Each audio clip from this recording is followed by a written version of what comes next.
చిరంజీవి గారు last movie చూసుకుంటే Waltair Veeraiah. So Waltair Veeraiah release అయింది జాన్ 2023లో. సో ఇప్పటికి చిరంజీవి గారిని మనం స్క్రీన్ మీద చూసి ఆల్మోస్ట్ 2 years అయితే కంప్లీట్ అయిపోయింది. సో ఇట్స్ లాంగ్ గ్యాప్ అనే చెప్పుకోవాలి. కానీ ఇప్పుడు మెగా ఫ్యాన్స్ అందరికి కూడా చిరంజీవి గారు అయితే మంచి కిక్ ఇచ్చే అప్డేట్స్ అయితే ఇచ్చారు. అదేంటంటే చిరంజీవి గారు అప్కమింగ్ మూవీస్ చూసుకుంటే అందరికి మైండ్ బ్లాక్ అయిపోద్ది. సో అసలు చిరంజీవి గారు లైనప్ ఏంటి ఇదంతా కూడా మనం ఈ వీడియోలో డిస్కస్ చేద్దాం. మీరు కానీ నా ఛానల్ కొత్తగా వచ్చినట్టయితే లైక్, షేర్, సబ్స్క్రైబ్ కొట్టండి. సో ఇప్పుడు మెగాస్టార్ గారు స్పీడ్ అయితే మామూలుగా లేదనమాట. మొన్నటి వరకు అసలు విశ్వంబర తర్వాత ఏ సినిమా చేస్తారా అని పాపం ఫ్యాన్స్ అయితే వెయిట్ చేసేవాళ్ళు. కాకపోతే ఇప్పుడు వెంటనే 2 సినిమాలపై అయితే క్లారిటీ ఇచ్చేసారనమాట. అసలు ఈ 2 సినిమాలే ఎప్పుడు చేస్తారా అని ఆడియన్స్ ఆలోచిస్తుంటే 3వ సినిమాకి కూడా లైనప్ అయితే క్లియర్ చేసేసారనమాట. సో చిరంజీవి గారు సెకండ్ ఇన్నింగ్స్ ఇచ్చిన తర్వాత లాస్ట్ ఇయర్ వరకు స్లో అండ్ స్టడీగా వెళ్దాం, ఎందుకు మనం తొందరపడ్డం అనే టైప్ లో అయితే సినిమాలు చేసేవారు. బట్ ఇప్పుడు చూసుకుంటే మాత్రం సీన్ సితార అయిపోయింది, సీన్ అంతా మారిపోయింది, స్పీడ్ అయితే పెరిగిపోయింది. అందుకే వరుసగా నచ్చిన సినిమాలకు నచ్చినట్టు ఓకే చెప్పేస్తున్నారు మెగాస్టార్ చిరంజీవి గారు. సో డైరెక్టర్స్ కూడా డేట్స్ కూడా ఇచ్చేస్తున్నారు అనమాట. సో చిరంజీవి గారు ప్రస్తుతం బింబిసారా లాంటి హిట్ ఇచ్చిన డైరెక్టర్ వశిష్ఠ డైరెక్షన్ లో అయితే విశ్వంబర అనే సినిమా చేస్తున్న విషయం అందరికీ తెలిసిందే.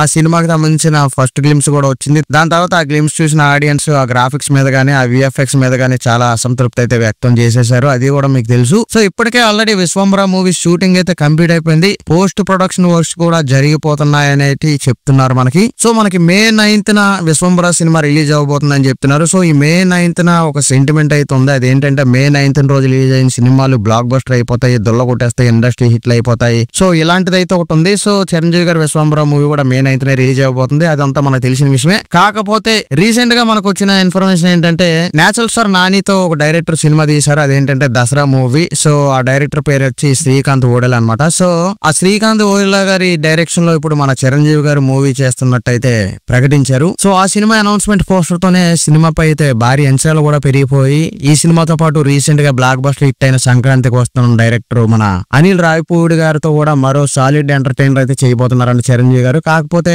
ఒక విషయం అయితే చెప్పాలి, అనిల్ రావిపూడి గారి టైమింగ్ కి మన చిరంజీవి గారి కామెడీ టైమింగ్ కి కరెక్ట్ గా సింక్ అవుద్ది. సో నాకు తెలిసి ఆ సినిమా అయితే బాగుండబోతుందేమో అని నేను అనుకుంటున్నాను. అలాగే ఇంకా నెక్స్ట్ చూసుకుంటే అనిల్ రావిపూడి ఇప్పటికే చాలా సార్లు చిరంజీవి గారితో సినిమా చేస్తున్నాను అని చెప్పారు.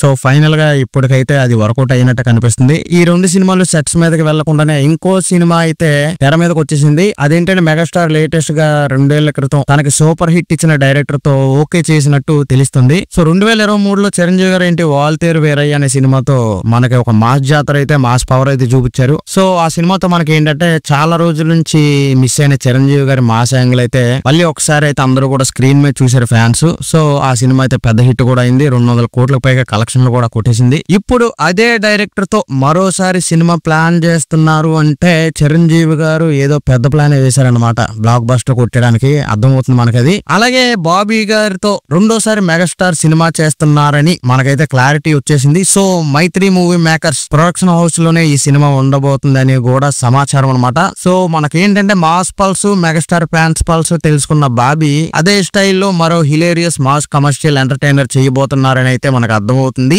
ఇలా వరుస పెట్టి హిట్ డైరెక్టర్ తో సినిమాలు ఓకే చేసి సెకండ్ ఇన్నింగ్స్ లో కూడా దూసుకుపోతున్నారు మన మెగాస్టార్ చిరంజీవి గారు. ఓకే, కాకపోతే ఇప్పుడు మెగాస్టార్ చిరంజీవి గారి కోసం నాకేమనిపిస్తుంది అంటే చిరంజీవి గారు స్టోరీ సెలెక్ట్ చేసుకునేటప్పుడు కొంచెం ఒక్కసారి ఆచితూచి సెలెక్ట్ చేసుకుంటే మంచిదేమని నా ఫీలింగ్. అంటే నేను కూడా ఒక మెగాస్టార్ ఫ్యాన్ గానే చెప్తున్నాను ఇది. ఎందుకంటే మనకి ఆల్రెడీ గాడ్ ఫాదర్ లాంటి సినిమాలు, బోలా శంకర్ లాంటి సినిమాలు ఆల్రెడీ చూసి కొంచెం కాదు చాలా బాగానే గట్టిగానే డిసప్పాయింట్ అయ్యాం, గట్టిగానే హట్ అయ్యాం. అంటే మెహర్ శంకర్ గారు లాంటి వాళ్ళతో కూడా చిరంజీవి గారి సినిమాలు చేశారంటే అదో టైప్ డిసప్పాయింట్మెంట్, ఇంకా అది మాటల్లో చెప్పలేము. సో తమిళ ఇండస్ట్రీలో ఎప్పుడో పురాణ జమానాలో వచ్చిన వేదాలం సినిమాని చిరంజీవి గారు మెహర్ రమేష్ తో బోలా శంకర్ అని చెప్పి తీసేసి గబ్బులేపారు. సో అదైతే కొంచెం డిసప్పాయింట్ అయ్యారు అందరూ ఫ్యాన్స్. సో అందుకనే నేనేమనుకున్నానంటే చిరంజీవి గారు ఏదైనా సినిమా సైన్ చేసే ముందు ఒకసారి స్టోరీని బాగా స్టడీ చేసి అసలు ఆ డైరెక్టర్ ఇంతకు ముందు ఎలాంటి సినిమాలు తీశారు, నిజంగా కథలో దమ్ముందా లేదా, ఈ స్క్రిప్ట్ సెలక్షన్ అంతా కూడా ఒకసారి చూసుకొని అలాగే చిరంజీవి గారి ఏజ్ కి తగిన పాత్రలు పోషించాలి అని అయితే కోరుకుంటున్నాము. అంటే చిరంజీవి గారి ఇండస్ట్రీ కొత్త ఏమీ కాదు,